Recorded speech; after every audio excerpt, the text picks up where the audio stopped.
Welcome to Live Daf, your online Daf Yomi shir.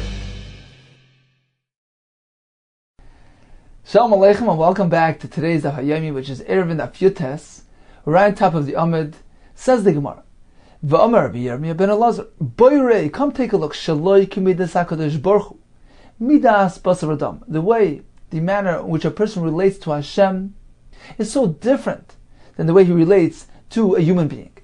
Midas Basar Adam, the method which is employed amongst humans, is as follows.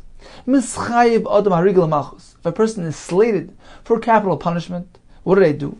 Matil Leichika L'Seichpiv. They place this wooden frame into his mouth, this muzzle, Kadesh Leikal Samelach, so that he's not able to curse the king out of resentment. In contrast to the way a person relates to Hashem, Midas HaKadosh Baruch Hu, Adam Mischayiv Harigel L'Makom. A person is guilty of hariga, he's going to get killed on account of the fact that he did avera. How does he respond? Shoisik. He remains quiet. He accepts it with perfect faith. He knows it's for his good. He knows it's meant to cleanse him of his averas and to earn him the eternal Olam Haba. Shenarma L'cha Dumia Seila. To you, Dumia, all are quiet and accept it with faith. Not only is he quiet, he praises Hashem because he knows it's merely an expression of Hashem's love and kindness. Shenarma Tehila L'cha Dumia. Tehila, even praise. Not only that, a person relates to it kilu makrav karbar, as though he's giving a karban. As though he's paying a neder to you, Hashem. Let's take a look at Rashi who explains this. 2 lines from the top. All are quiet towards you. So it appears to the person as though he's bringing a karban. He accepts with love all the hardships, Yisurim, the tribulations. He knows it's for his benefit to cleanse him of his averis. This quietness, that he is quiet when he experiences Yisurim, it appears to him like he's paying a vow, a neder, like a korban, because he avoids resentment. He sets aside his emotions and his feelings and overcomes that, sacrifices that tendency to have resentment and gives that away to Hashem, so to speak, as a korban. Instead accepts it with love, with ava, and praises Hashem. Not only that, he knows that it's like a korban. The Yisurim are mechaper on him like a korban, which will earn him his eternal Olam Haba. So it appears to the person, the Yisurim appear like a korban to mechaper and to grant him Olam Haba. Continues the Gemara. Hainu do Rabbi Shua ben Levi. This is compatible with Rabbi Shua ben Levi who told us. How do we explain the pasuk? Oivrei be'mekabocha mayon ishisu gam brachos yatemur. Explains as follows. Oivrei, the first word in the pasuk, Oivrei elu bnei adam she'oivrin. Our return shal Kadosh Baruch Hu. People who are oivan his ratzon do averis. Emek. That's the next word. Emek means shema mikul nehem gehenim. They make them a very deep Gehenna. Habacha, that's the next word. Sheboichen umeridin demois. They cry and shed tears out of pain. Kemayin shel shisim. So the next words in the pasuk is mayin yishisu. So they shed lots of tears like the mayin, like the spring shel shisim. Rashi describes this as the hole underneath the mizbeach where they would pour water. So an abundance of tears are shed. Nevertheless, they acknowledge and appreciate what Hashem is doing to them. Gam brachos yate moire. They endow Hashem, the moire, the judge, with brachos. Shematzdikin aleim sadin. They justify upon themselves the judgment of Hashem, the einish. And they tell Hashem, Rebbeinu Shalom, Yafedanta, you've correctly judged us. Yafezi the innocent person, you correctly held him innocent. The guilty person he's correctly being held accountable. It's good that you are machayev him. You correctly established Gehenim for the Rishayim and Gan Eden Tzadikim. So even the Rishayim, when they get to that point, they acknowledge, they appreciate what Hashem is doing to cleanse them and to grant them the ultimate kindness and goodness of the eternal Gan Eden. Says the Gemara, is that the case that the Rishaim in Gan Eden do tshuva, they acknowledge and appreciate what's happening? Eini, is that so? V'amar Rishaim Malakish Rishaim. You know what happens to them? Afilu al Pischa shel Gehenim. Even when they're at the Pesach, the entrance to Gehenim, even though they see reality right in front of them, nevertheless their desires are so overwhelming. Einam chayzim tshuva. They don't do tshuva. Shenamar v'yotzav aro v'pigri anashim ha'paishim bi. They'll go out and see these people there that are peshay on me, and the pasuk continues describing the fire of Gehenna which rages on and on. V'isham lo yisichve, it won't be put out. So the pasuk describes the Rishaim in present terms. Shepashu lo yinamar, doesn't say that they were peshay in the past. Ela ha'paishim. Ha'paishim denotes something in the present. Shepashim malchum la'ilam, they continuously sin. So apparently, even when they're holding at that point, they don't do tshuva. It says Malay Kasha. It depends what we're speaking about. It's not difficult. Ha b'paishi Yisrael. The first description was speaking about the sinners of Klal Yisrael. So a Yid is inherently good. Deep inside, he's toif. So as soon as the Gehenim erases the Averis, removes those layers of Avera, the goodness shines out and he appreciates. He knows what's really good for him, the closeness of Hashem, and he thanks Hashem for cleansing him. So that's describing the Paishi Yisrael. The second description here regarding the fellows who even by Gehenim, by the Pesach of Gehenim, still maintain their erroneous mode of behavior, is speaking about so this concept won't apply to them. Says the Marchanami Mestavra. It seems indeed that this is a logical approach. That this pasuk here of the Anashim HaPoishim Bi, describing the ongoing Pshia, and the pasuk there describing the raging fire which continuously burns on and on, apparently is speaking about the Poishim Oivdi Gechav, not the Yisrael. Why? Because otherwise we have a problem. Din Kain, because otherwise Kasha, the Rish Lakish, the Rish Lakish. We'll have a Kasha from this Rish Lakish on another Rish Lakish who tells us that even the Poishim Yisrael, their experience in Gehenna is only a temporary one. They get cleansed and they move on. So apparently, it can't be that the pasuk here is describing the Pashei Yisrael who sit on and on in Gehenna and the fire keeps on burning. The Amar Rish Lakish, Pashei Yisrael ein ur Gehenna sheletes behem. The fire of Gehenna is not shelet behem, doesn't destroy them. We learn it from the Mizbeach Hazav, the gold Mizbeach, which was in the Beis HaMikdash, which was gold plated. Ma Mizbeach Hazav. Since we find the Mizbeach Hazav, she'ein alav ela ka'ivi dinar, although it only had a thin layer of gold, a thickness of a dinar of a coin, ka'ivi dinar zav. Nevertheless, it survived all that fire, all that burning. Amad kameshanim, it stood for many years, but they sholted by ur, and the fire didn't destroy it, didn't burn it out. Paishi Yisrael, certainly the Paishim amongst Klal Yisrael, shemalei and mitzvahs kerima, that are filled with mitzvahs, like the seeds of a pomegranate. Shenemar kefel harima rakasech. Your temple is like a slice of a pomegranate. V'amar shemalakish, al turki rakasech. Instead of reading rakasech, read as follows: Elo rei kasech, the empty ones amongst you. Shafilu rei konen shabach. Even the empty ones amongst you, amongst Klal Yisrael, those that engage in inappropriate behavior, they are still filled, malay and mitzvahs kirimai. So since they have all that spiritual content, certainly they're meant to be protected from the fire of Gehenna, achas kama v'kama. Certainly the fire of Gehenna cannot destroy them. So apparently that pasuk describing the Rishonim in Gehenna who are sitting in the fire on and on and on, the fire is totally controlling them, is evidently not speaking about Pashei Yisrael, rather the Pashei of the Gechav. Continues the Gemara, Ella, if so, how do we explain the earlier description there, that they're going to be in Gehenna, acknowledge Hashem's kindness, be matzig sadin? We just said that the fire of Gehenna is not shelet on the Rishayim. Says the Gemara, it's only a temporary phenomenon. Ahu, the machayve shata be Gehenna. They were given a sentence, a temporary short-term sentence in Gehenna, but it's only temporary. Avram Avinu comes along, go masaklu, and takes them out. picks them out of Gehenna, and accepts them, meaning he salvages them from Gehenna. So their stay in Gehenna is merely a short temporary one. So Avraham Avinu does this to everybody, bar except Yisrael Sheba al Bas Ovid Kechavim, a Yid who had relations with a guy, the Mashchar Lasai, because his Arla gets stretched over his Milah, and V'leim Avashkele, Avraham Avinu doesn't recognize him due to his Avera, which creates this spiritual effect and blocks his Milah, so to speak, so Avraham Avinu does not recognize him and can't take him out. Continues the Gemara, Maskefler of Kahana.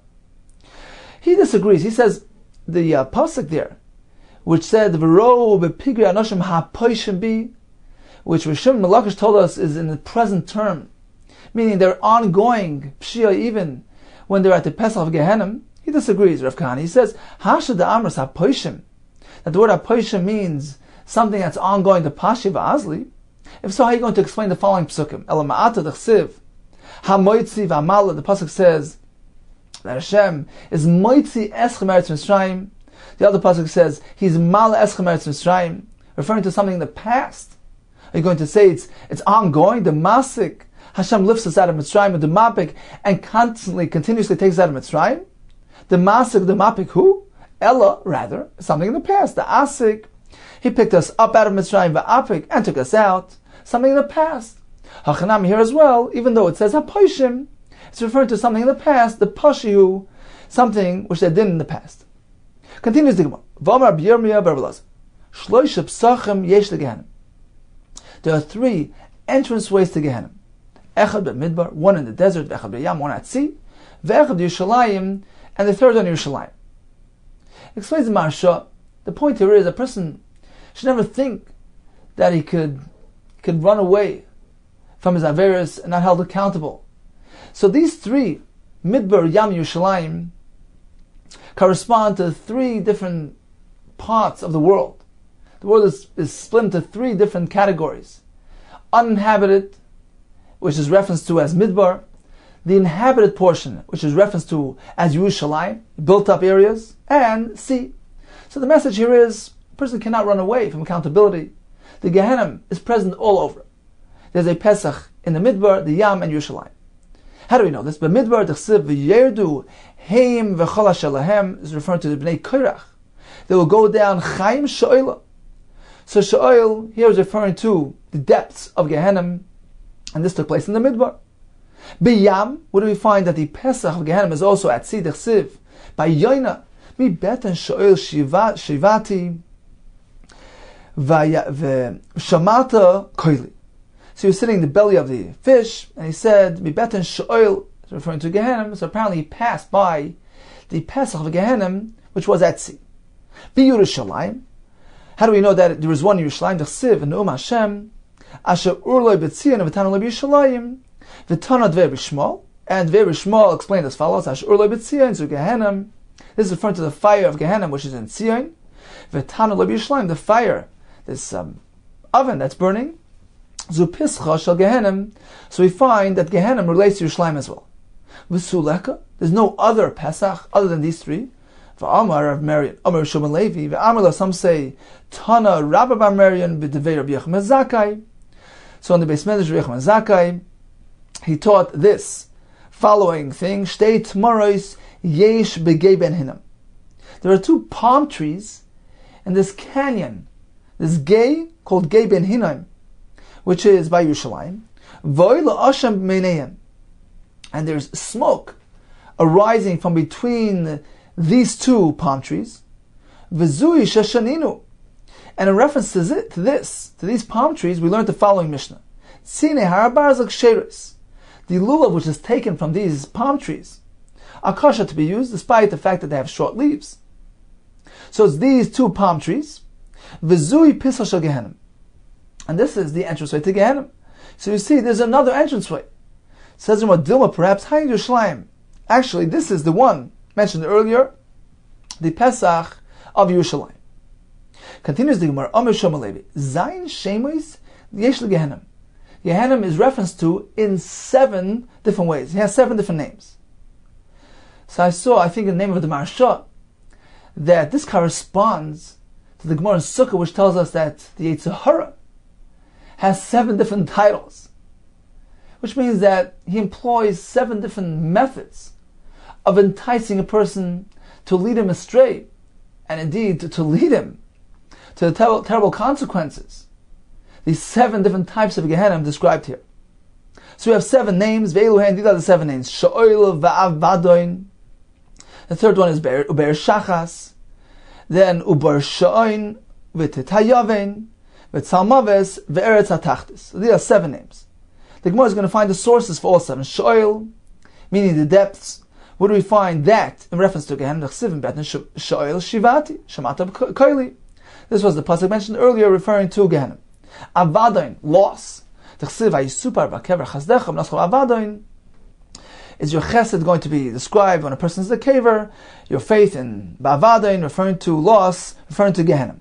Be'er shachas, the pit of destruction. That's another way of calling Gehenna. You will not leave my nefesh l'shoel to Gehenna l'sitein hasidcha. Lirei shachas, you would not allow your chesed to see shachas, this destruction, which is Gehenna. U'ba'or sha'oin v'tit hayaven. These are another 2 names. Zechsiv ayaleini v'ba'or sha'oin. Hashem took me out of this pit with raging water. V'tit hayaven. This mud. Hayaven, Rashi says, is a type of refesh, type of tit of mud, which one can sink into. So we see that this is in reference to Gehenna. V'tzalmaves, where do we find that? Zechsiv yoshri choshech v'tzalmaves. Those who sit in darkness, and Salmava here in reference to Gehenna. Ve'eretz hatachtis, the 7th and final name. Gemarahu. This is learned from Gemara tradition. We don't have a pasuk, but we know this is the 7th name of Gehenna. Says only 7 is Suleka. Don't we have another one? Vayika Gehenna. Says the Gemara, that's not really a name. That is referring to, that's describing the circumstance. Gay, it's a deep pit, a deep canyon, shamuka, a deep pit. Shakol yored la'al iskei chinam. That all go down, descend into Gehenna due to nothingness. Iskei chinam, Rashi describes as aroyos, which is averos that come as a result of just fantasy and imagination. It's just chinam. So Gehenna is just describing the reason why hakol ayored la. It's a gay, a deep area, which comes about through hinam, nothingness. So it's a punishment for nothingness. Says the Gemara, but there's another name. Va'ika tifte dechsiv ki oreich me esmoil tofte. So it's describing Gehenna. Says the Gemara, that also is not really a name. It's telling us as follows. Ahu, that pasuk is just saying shekol mespata biyitzrei. One who allows his Yetzer Hara to convince him and lead him astray, yival sham, he will fall there. So we described the 7 titles of Gehenna. Let's move on to Gan Eden. Gan Eden. Now we know Gan Eden is also to be found in this world, as the Rambam in Pirsha Mishnah in Sanhedrin, I believe in Perek Chelek, he says that the concept of Gan Eden is also to be found in this world. Is the most beautiful place, full of luscious fruits, most beautiful place on earth, which is hidden from view, beyond access of ordinary human beings. That's what Adam Rishon was until he did the Chet V'Tzadas and he was sent out of Gan Eden. So Gemara is going to explore regarding the location of Gan Eden. Gan Eden, Amar Shlakish Im Eretz Yisrael.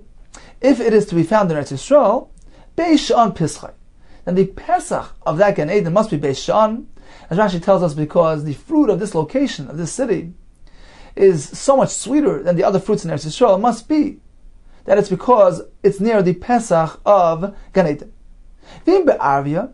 If the Pesach of Gan Eden is to be found in Arvia, Beis Gram Pischai, the Pesach must be in that place which has very special fruits. If that's where he is, Dum Saknin Pischai, then the Pesach must be Dum Saknin on account of its high quality fruits. Bebavel, where were the high quality fruit found in Bavel? Abai would praise Peri, the Maver Yamina, the fruit that grew on the riverside. Maver means the side of the river, of a Pras river. Yamina on the south side. Rava Mishtabech, he would praise Peri, the Arpanya, the fruit that grew in Harpanya. And perhaps this is also due to their close proximity to the entrance of Gan Eden. Continues the Gemara. Ubeinein kimlei shtei revakos. This is going back to our Mishnah, which told us that oisin pasin leberois.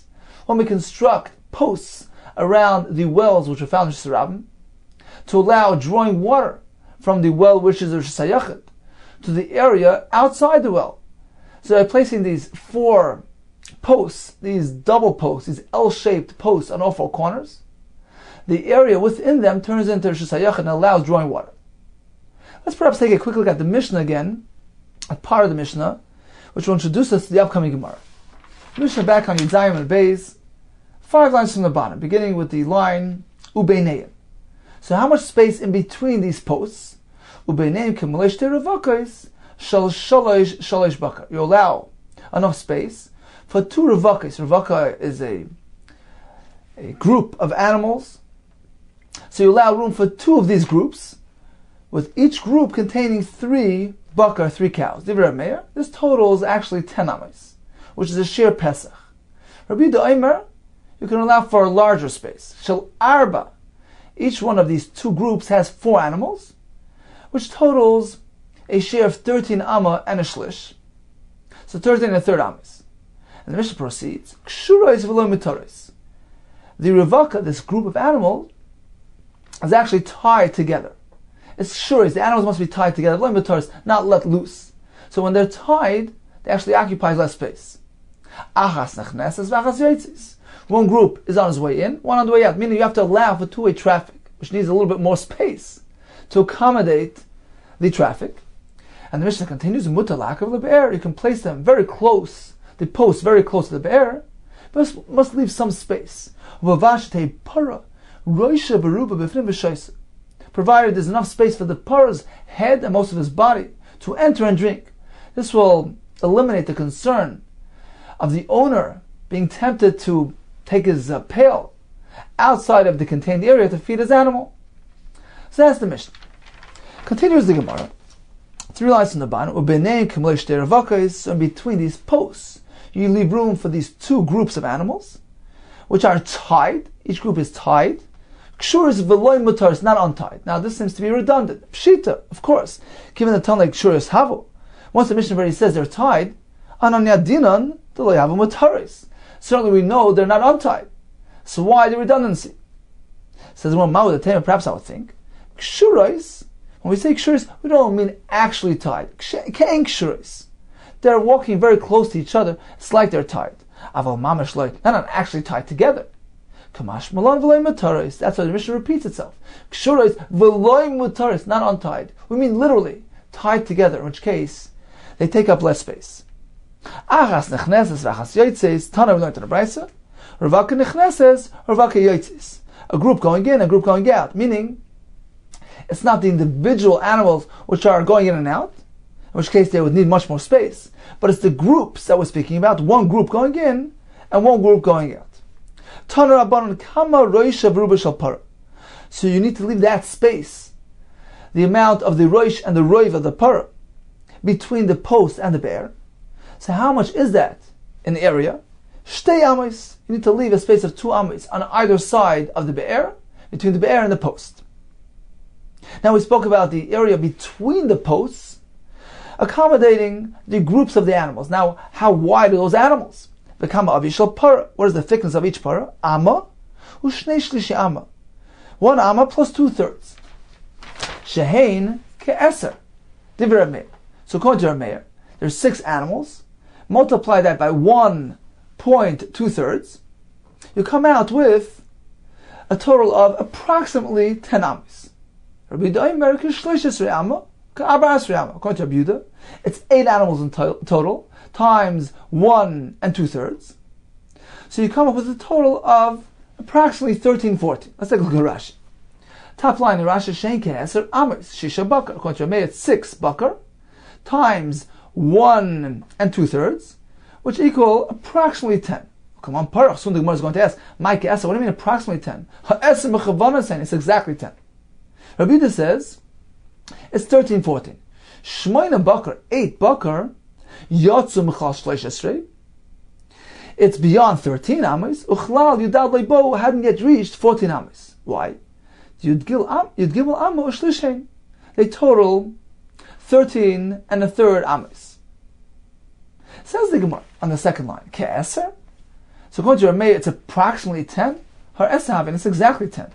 So why use an approximate term? Says, well, you're right. But the term employed here was on account of the fact that the Brisa wanted to apply that term in the next portion of the Brisa. Meshum de boy the misn seifa. Since the Brisa wanted to proceed and say regarding Rabbi Yehuda, Kishleish Esrei, therefore the Reisha also employed that approximate term. Says Mar, but why Kishleish Esrei by Rabbi Yehuda? Kishleish Esrei Tfrei Havin. It's actually more than 13. Generally, when you say approximately, it implies that it's perhaps not that much, a bit less. It's approximately that much. But here it's actually more than 13. So why say Kish Leish Esrei? Says, well, you're right. Mishum de boy misne karba esrei. Because the Brisa wanted to say approximately 14. So on account of that, it also said approximately 13. Says, well, but how is that correct? It's not anywhere near 14. So if we be close to 14, fine. We don't understand why it said approximately 14, but here it's 13 and a third, which is nowhere near 14. It's nowhere near. So how come you're using a term ka'abasri? Amra Papa, what the Brisa means is as follows. It's so in between 13 and 14. It's 13 and a third. It's greater than 13. But does not reach 14. It's so in between. And that is why the Brisa calls it Kish Leish Esrei Ukar Ba'asrei. It's somewhere between 13 and 14. On account of that, when it comes to Reb Meir, the Brisa also said Ki Esem. Continues the Gemara, Amra Papa. So we spoke about the size of the gap, according to Reb Meir, being 10 amos or less. According to Reb Yehuda, 13 and a third amos or less. Now, what if the gap is greater? Then you must go ahead and lessen the gap, diminish it by adding more posts. So the corner posts, the double-sided posts, the L posts are called diyumdin. But if we have too great a gap between those diyumdin, you must add pshutin, which are flat posts, which are placed along the perimeters of this contained area to go ahead and lessen the gap between those corner posts. Says Rav Papa, when the boir is 8 amos wide, all agree, there's no need for additional boards. Why? Because we have the boir being 8. Plus, you need to have an area of 2 amos on either side, as we mentioned earlier, to allow for the cow to come in. So the entire area is 8 plus 2 plus 2, which is 12. Now, the corner posts are an amma wide. So the gap between those posts are only 10 amos. We started with 12. We took off an amma on each side because the posts enclosed that amma on each side, leaving us with a gap of only 10 amos between the posts. All agree there's no need to add pshut in here. That's a sheer pesach. Even Rameh would agree. On the other hand, if we have a large area, too large, if the bird itself is 12, add another 2 from each side, which is a total of 16. Now when you place those corner posts, the gap in between them will be too great. It will be 14 amos. All agree to be in pshutin. You must add flat posts. Ki pligi, when then is there a machlekes between Reb Meir and Reb Yehuda? Mishmoina achtem esrei, when it's somewhere in between these numbers. So it's greater than 10 amos. So Reb Meir being in pshutin, since the gap is beyond 10 amos, we need to add additional posts along the perimeters to lessen the gap between the corner posts. Reb Yehuda being in pshutin, we don't need pshutin, because it's within 13 and a third amos. Says Rav Papa, Michael Mashman, what is he coming to teach us? The distance, the allowed distance between the posts, according to Rameh, it's 10, according to Yehuda, 13 and a third. Tanina, we already learned that in the Brisa. The Brisa clearly told us these shiurim. Says Rav Papa, Brisa Shmile, he never really heard the Brisa, and he came up with this number on his own, Michael Mashman Brisa, and indeed he's teaching us the same halacha as the Brisa. So he came to this conclusion on his own, that the required space on each side of the bar is 2 amos, as we learned earlier, that the total width of all the paras, according to Reb Meir, is 10, according to Reb Yehuda is 13 and a third, because each para is 1 2/3 amma. So this conclusion he came to on his own, which indeed is compatible with the Bryce. Continues the Gemara. Boy mine Abaya mi Rabba. So Abaya asked Rabba the following question. According to our mayor, if this gap is greater than 10 amas, he must add pshutin. Herich b'diyumdin kishir pshutin. What if instead of putting those flat posts, he actually extended the corner posts and lessened the gap between the two posts to the required amount? So herich b'diyumdin, he extended the yumdin kishir pshutin according to the shear which would be required to place pshutim, meaning to avoid placing those pshutim, he extended the diyumdin. Is that okay? The Rameh Amau. What is the according to Rameh? Meaning, perhaps he specifically requires one to place pshutim so that they provide heker. They're indicative of the fact that he is diminishing the gap, something which is visible. Perhaps merely extending those diyumdin do not accomplish the same accomplishment. Amar lei. So Rabbi responded, Tanisor, we learned it in the Mishnah that it's okay. The Mishnah told us that if he creates a large contained area, meaning the posts were situated at a distance, at a great distance from the bear, that's okay. Provided that he adds more boards. My lav does that not mean the marach b'diyumdin? We said shiyarba b'pasan. That implies that he's actually increasing the size of the pasan. He's extending those corner posts, and that's okay.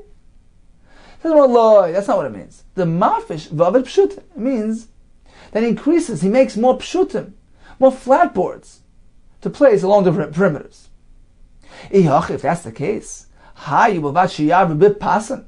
instead of saying pasan, which implies that he's extending the pas itself, he's enlarging those corner posts. It should have said they must increase the number of the boards by placing flat boards in between. Tani, so read Ashiyar Pasin. Indeed, that's the way we're meant to read the Mishnah. He's meant to increase the flat boards. Ikadami, there's another version of his response. Amalei, he told him we learned. Tani saw we learned in the Mishnah. Uvavad Ashiyar Bipasin. He must increase with these boards. My love, the mafish of it pshutin doesn't mean that he's going to add the number of boards. He's going to increase and go ahead and construct pshutim. Lie, no, that's not what it means. The marach b'diyumdin. It simply means he's going to extend those corner posts. Indeed, it seems like this is the appropriate approach. Since the Mishnah says which indicates he's going to enlarge and extend those same corner posts, and that's sufficient without adding flat posts in between. Shmami, no, indeed, it seems that this is the correct approach. Boy minei abayim rab. Now, according to Rabbi Yehuda, we have the maximum of 13 aman and shlish between the boards. What if the area is larger than that? So, according to Rabbi Yehuda, is it better to place flat boards or to extend the corner boards? What if we have a great area, according to Rabbi Yehuda, which requires adding something to lessen the gap? Pshutin of it. Can he place flat boards? Or perhaps we prefer that he extends those corner posts. Why? Because the flat board, which is placed right in the middle there, with a huge gap on either side, 13 amas and a third on either side, that empty space is going to be a vatal, that board. So perhaps it's better to enlarge and extend the corner boards, the corner posts, which are more on solid footing. They're double cornered posts. They're not considered to be surrounded on both sides with empty space. So perhaps that's preferred. So he told him, we actually learned this in the Bryce. How close to the be'er can you put those posts? You must leave room to allow the head and most of the body of the parrot to enter and to drink within, as the one mentioned earlier. So there's a share of 2 amas. You must leave 2 amas of space between the post and the well. How far away from the be'er can you plant those posts? Doesn't matter. I feel kuraim. Even if the area contained within is so great and large, I feel a kur, a place where you can plant a kur, 30 sa of seeds. I feel kuraim, or 2 kur, that's okay. Because we regard this area as a properly contained area, as a din of a residential enclosure, and therefore there's no limit as per the size. Rabbi Doimer, there is a limit. Base Sosai Mutter. If the area contained within it is up until 2 sa'ah, which is 100 amos by 50, then you can carry within it.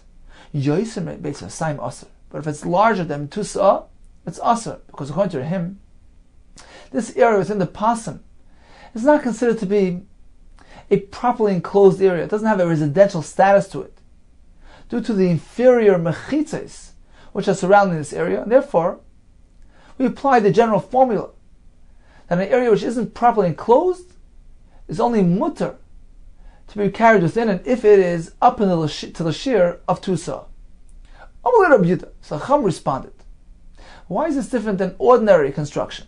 Do you not agree when a deer and a sar, these are animal pens, corrals, muktzah, a backyard, v'chotzer, a front yard, that even if it's large in size, afilu bas chameshes kurim, even if it's 5 kur in size, a place where you can plant 5 kur, afilu bas asora kurim, even 10 kur, shemutter, there's no concern there, because they're properly enclosed areas.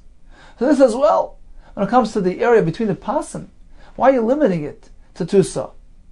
Amar lehands, he told them there's a big difference. Zu mechitza, these examples that you've listed to me are surrounded with properly constructed mechitzas. Therefore, there's no limit as per the area within the mechitzas. They're considered to be residential areas. Ve'elu pasin, but these are merely pasin, merely boards, which are surrounding this bear. So since they're improperly constructed, we give a limit of 2 sa'ah. It doesn't have that residential quality to it. Now, it appears that Yehuda is referring to those middle posts, those flat boards, not the corner posts, which are really considered to be proper mechitzes. So when he's referencing pasim and negating them as not properly constructed, apparently what is he referring to? The posts that must be placed in between those corner posts to lessen the gap between them. So since they're merely flat posts, middle of nowhere, they're not considered to be properly constructed mechitzes, and therefore the area within it is not a properly enclosed area. It doesn't have that residential quality to it, and therefore we're limited at 2 sa'ah. V'im isa.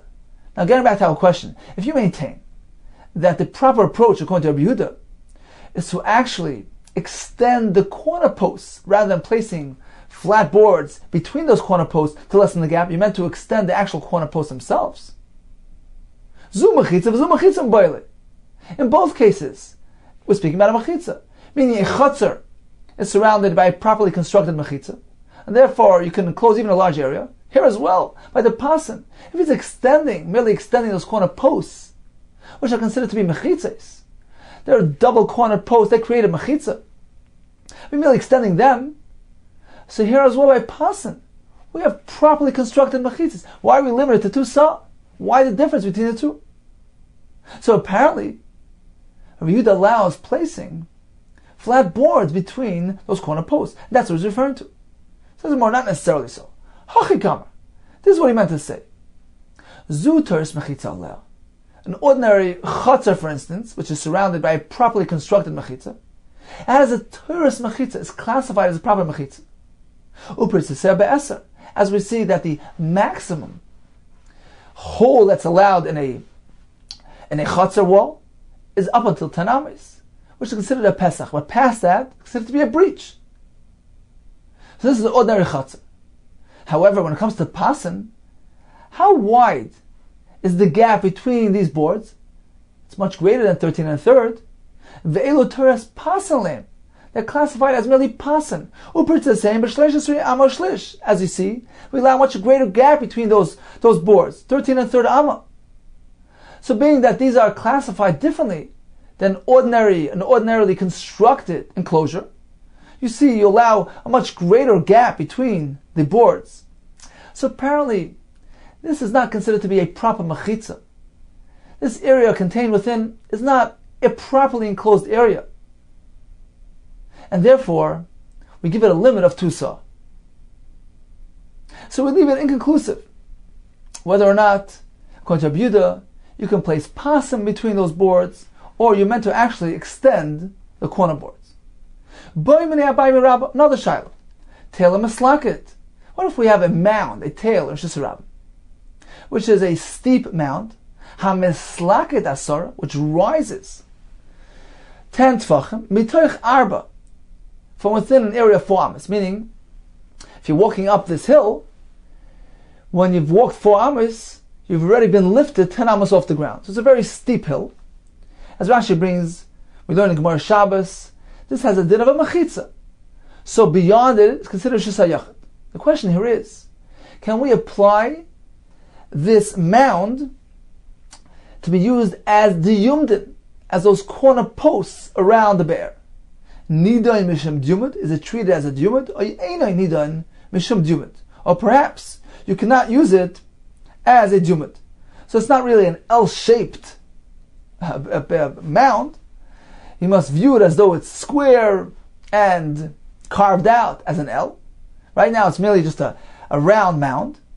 Can it be used or not? Amalei Sarabba respond, Tanesuah. We learned about this in the following brayso. So this is again speaking near the Be'er. If there was a square stone, so instead of being an L-shaped post, it's square. Can that be used? So he says it can be used. Royin, we view it, kol shi'ilu ticholik. If you go ahead and carve out the middle of that stone to create an L-shaped corner post, v'yesh ba'amalakan, v'amalakan, and you have enough material there that if you carve out the middle, you end up with an am on each direction, an L-shaped post. That's okay. Nida mishum dumut. It can be applied as a dumut. V'im lav, but if this doesn't work, eina nita mishum dumut, it cannot be used. So this is Rabbi Shimon Lazar. Rabbi Shmo b'noi shab yechem breika omer. He adds another halach. Ha'is Hashem even akula. What if the stone that was there was actually round and not square? That can be used as well. Right? We take a look and we view it. We imagine. Kol shi'ilu tichakik v'tichalik. If you can take this round stone, and if you would theoretically straighten out the perimeter, you would turn it into a square. Tichakik meaning turning it into a square. V'tichalik, and then carve out the middle to turn it into an L. V'yesh ba'amalakan, there's enough material there to result in an am in each direction. Nida mishum dumut. This can be used for a dumut. V'im lav, but if this doesn't work, eino nida mishum dumut. There's not enough material there, which will result in a L-shaped post, an am in each direction. It cannot be used. Says more Micah Miflaki. What is the point of contention between these two Tanoim? They both seem to be saying the same thing. Mar Savar Chadroin Amrina. The first Shita, who discussed a square stone, and he said, well, if you can go ahead and carve it out to turn into an L, that's okay. So he holds we can employ one stage of Royin. Carve it out, it's good, fine, then you can use it. Trade Royin Lamrin. But if we need to apply a double Royin, like in the case of the round stone, so first you need to square out the outside and then carve out the inside. That's applying the concept of Royin twice. 2 phases of Royin. That we don't say. Lo Yamrin. So that's a shita of Shimon Lazar, who specifically discussed a square stone, which only requires one stage of Royin, the carving out of the inside. Umar Sarah, the second shita held, Afilu Trey Royin Nami Amrinan. So he holds, he is Savar, he holds Afilu Trey Royin, even if you apply twice Royin, meaning you square out the outside and carve out the inside. We need to visualize 2 phases, 2 steps being done. Nami Amrinan, that too can be applied. So Rabbi, what he was responding was as follows. You asked me regarding the tail, this mound, this round mound, there's this round, can that be applied as a dumut? It depends on these 2 shittas. Whether or not we can apply Royin twice. Because this round mound requires twice Royin. Number 1, you need to square it. Number 2, to carve out the inside. Another question. If we have this L-shaped post, which is consisting of kanim, reeds, bamboos, which are inserted in the ground. Kana, pachas mishleish. So they're placed at a distance of less than 3 tfachim between each kana, which is lavud. Nida mishum dumut. Can that be applied as a dumut or lav or not? Now, what would the reason not to use this? Because these kanim, merely have one element, a vertical element to them. They're upright. They're placed within 3 tefachim, so they have lavud. But can you apply such a incomplete mechitza, which only has the element, the vertical element, to be used as a jumad around the bear, which in itself is so deficient because of the large exposure there? The gap between those posts is so great. The area within it is paratz meruba, it's mostly exposed. So in it itself is already an insufficiently contained area. Can you go and add another deficiency by using this incomplete jumad, which only contains a vertical element, or not? Neither mishem jumad or not. Amar lei seitom taniso. We learned about this in the Bryce. Hoyesham ilonai gader. So near the be'er there was a tree or a gader fence, a chitza sakonim, or this partition of reeds. Nida mishem jumad. It can be used as a jumad. My love, are we not speaking about this case? Kana pachas mishleisha. When the kanan were placed within 3 tefachim of each other, so we see that it can be used. Why? So he said, no, not necessarily. Perhaps chitzas hakonim is referring to an entirely different type of kanim arrangement. Gudrisa de kanim. We're speaking about a cluster of kanim. So it's a plant coming out of the ground, and on bottom it's solid. So although on top it spreads out in all directions, but since this kanim plant, this plant of reeds, on bottom is solid, so it's a solid mechitza, that can be used as a jumad, as opposed to the kane, which is placed next to each other, which only has a vertical element. Ihachi. So he responded, if that's what the Bryce is referring to, this cluster, this naturally growing cluster of kanim, hainu ilan, this is another example of a tree. And the Bryce already mentioned ilan, so apparently it's not referring to this type of arrangement. So he responded, Ve'elamai, you're going to say kana pachas mashleisha? The Bryce is referring to the reeds placed next to each other. That's what chitzas hakana means, and that can be used. Haine gader. If so, this is merely another example of a fence. And the Bryce already mentions fence. So why the repetition? Elamai is lachamema. So it must be you're going to say, Trei gavni gader. It's not a problem. The Bryce is merely mentioning 2 different types of gader. One is a solid fence, and one is an incomplete fence, using kanim which only have vertical element to it. And that's the chiddush of the Bryce. So according to me as well, that I maintain that we're speaking about the cluster of kanim coming out of the ground.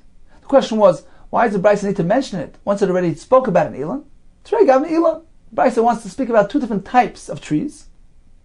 And the chiddush is that even this cluster of kanim, which fizzle out on top, don't really have enough material to visualize a carving out, this is still okay because we focus on the bottom where it has solid material. Ikad Amri, there's another version of this discussion. Gudrisa de kanikam boili. Abaye asked of Rava regarding this cluster of kanim going out of the ground. Gudrisa de kanimai, what is the halacha? Can it be used for a jumad or not? Amar later responded, so it seems to be contained in the following Bryce. Hoyasham gader ilan. If there was a fence or a tree, or chitzas hakanim, or this partition of reeds, nida mishum jumad. It can be used as a jumad.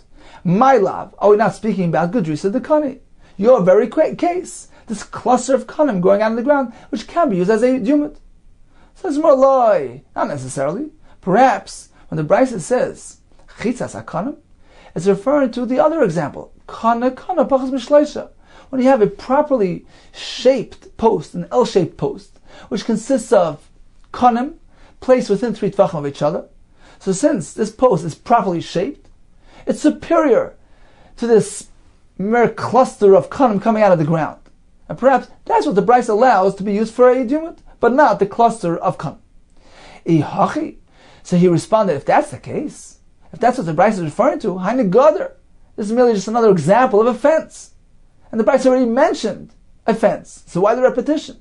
Apparently, the Bryce is referring to a cluster of kanim. So he responded, Ve'elamai gudrisa de kani. So what are you going to say? That we're speaking about the cluster of kanim? Hainu ilan. The Bryce already mentioned the tree. Why the repetition? Elamai is l'chameimah. So evidently you're going to say, Trei gavni ilan. Why would the Bryce mention 2 types of trees?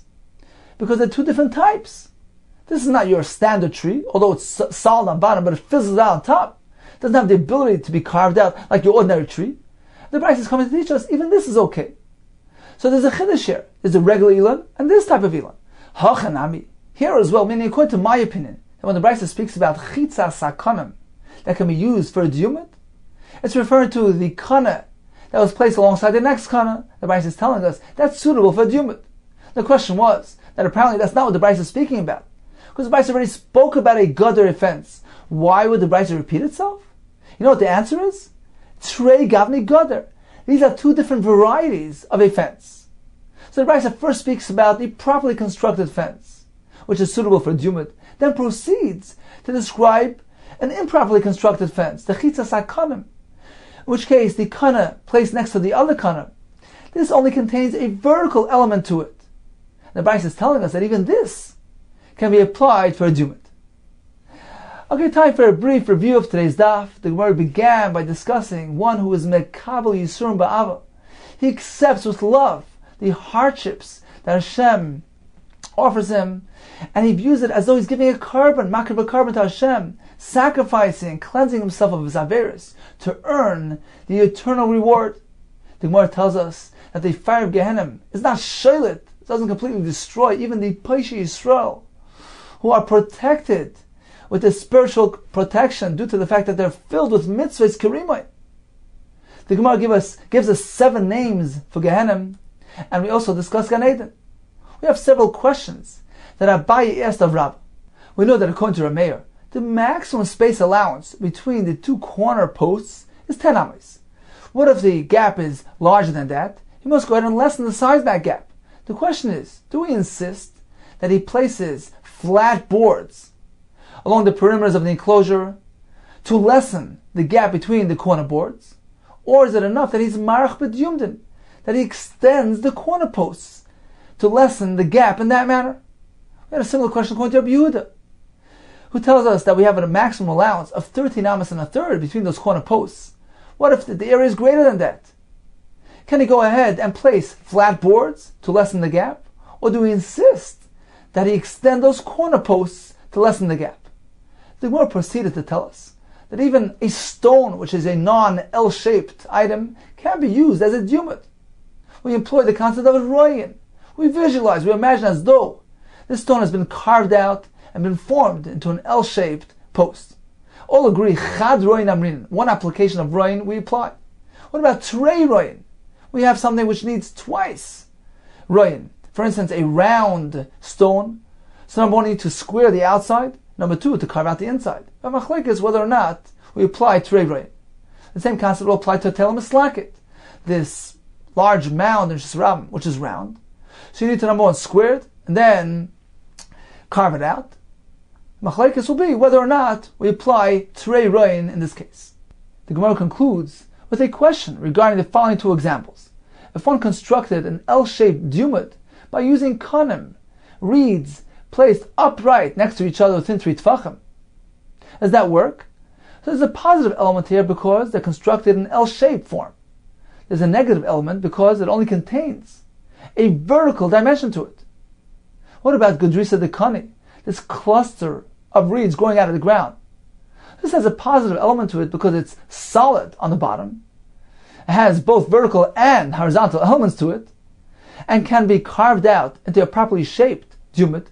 The disadvantage here is, because as you go up this plant, the kanim go in all different directions, which does not provide us with enough material to be carved out into a diyumit. So do you focus on the bottom or on the top? And the Gemara seems to leave both questions unresolved.